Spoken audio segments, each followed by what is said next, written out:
బయట ఎండలు అనేవి బాగా మండిపోతున్నాయి కదా. సో సమ్మర్ స్పెషల్గా ఈరోజు నేను మీకు కేసర్ లస్సీని ఇంట్లోనే ఈజీ అండ్ టేస్టీగా ఎలా చేసుకోవచ్చు అనేది చూపించబోతున్నాను. హాయ్ అండి, నమస్తే. నేను మీ జీవిత. వెల్కమ్ టు జీవిత తెలుగింటి రుచులు.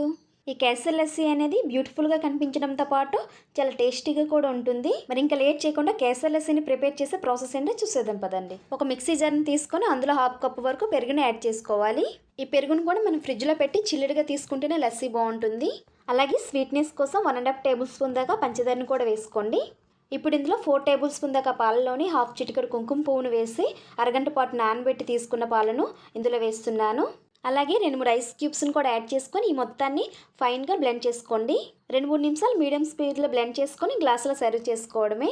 సో అంతేనండి. సర్వింగ్ గ్లాస్లోకి ఈ కేసర్ లస్సీని సర్వ్ చేసుకొని పైన కొద్దిగా సన్నగా తరిగిన డ్రై ఫ్రూట్స్ అండ్ కుంకుమ పువ్వుతో గార్నిష్ చేసేసి సర్వ్ చేసుకోవచ్చు. సో అంతేనండి, టేస్టీ కేసర్ లస్సీ రెడీ అయినట్టు.